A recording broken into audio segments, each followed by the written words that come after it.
Hola, Altubers. Hoy vamos a hablar de 3 libros, de 3 thrillers.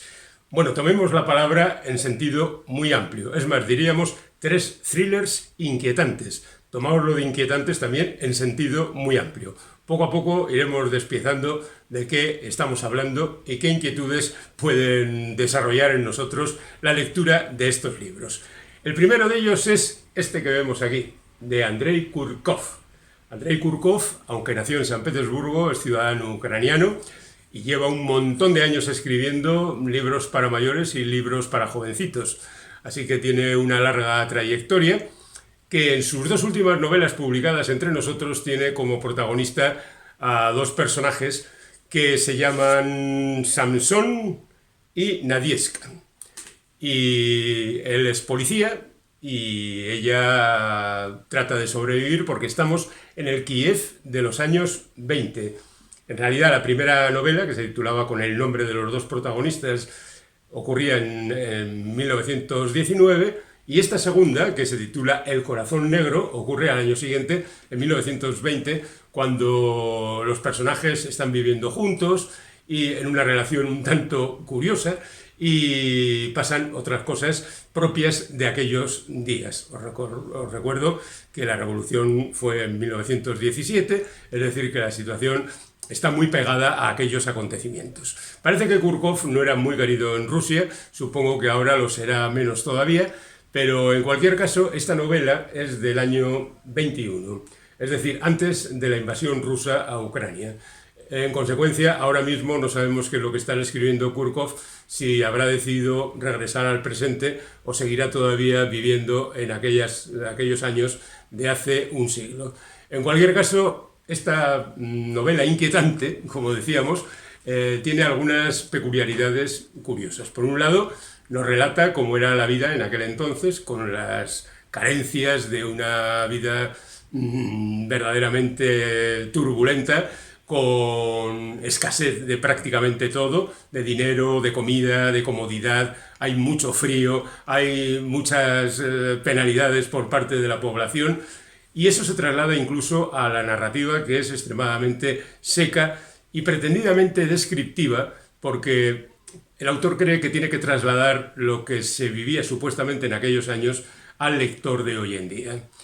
La novela es un thriller, como decíamos, es quizá el thriller más claro de los 3 que vamos a presentar aquí, a pesar de que las historias que investigan los protagonistas pues pueden parecer mucho más cotidianas y poco estimulantes. Por ejemplo, está prohibida la venta de carne de cerdo y el protagonista tiene que investigar qué es lo que ha ocurrido con unos cerdos que han sido matados por parte de un individuo. En principio cree que ha sido un asesinato y tal, pero bueno, digamos que esa no es la parte principal de la novela. Luego la novela se va por otros derroteros cuando ya avanza, quizá demasiado, quizá se maneja mal el autor con los tiempos, ¿no?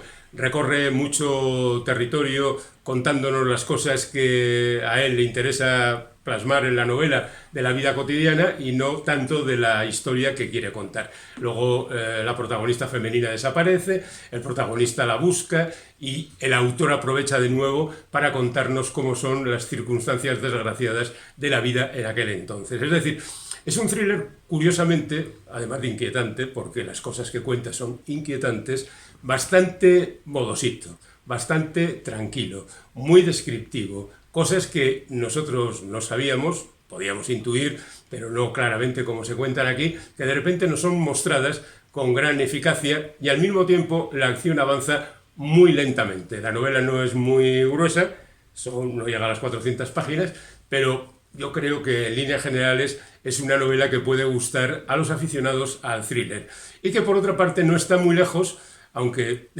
geográficamente sí, de la literatura nórdica, suecos, noruegos y demás, que parece que practican prácticamente el mismo estilo. Así que aquí tenemos el primero de nuestros thrillers inquietantes, por lo que cuenta fundamentalmente.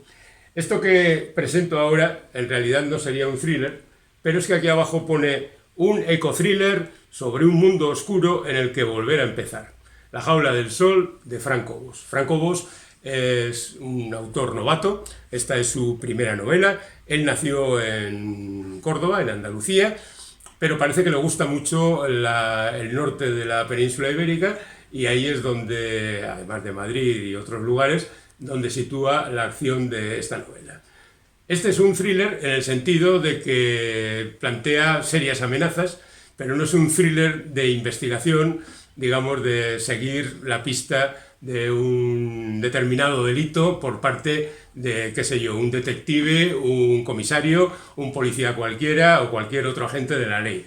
Porque el protagonista es un multimillonario que sabe que el planeta se va al guano, que todo es un desastre, que el cambio climático nos condena a todos a la desaparición y que él trata, en la medida de sus posibilidades, de evitar, aunque sea en un pequeño porcentaje de gente. Es decir, que la humanidad no desaparezca, sino que queden unos cuantos supervivientes elegidos, un poquito como algunas religiones hacen, y en una reserva donde él, con su clarividencia, ha conseguido reunir lo que considera necesario.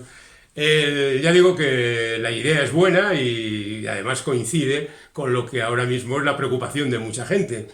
Está mal situada la novela porque ocurre a partir de diciembre de 2025. Es decir, hay unas situaciones que por lo menos no en su totalidad no se dan ahora mismo. Yo creo que si hubiera echado 5 años más adelante, la cosa resultaría un poquito más creíble, pero bueno, el autor ha decidido hacerlo así y en ese sentido sí me parece importante por lo que cuenta y por las amenazas que la humanidad tiene enfrente suyo y por otra parte también por las soluciones que propone, ¿no?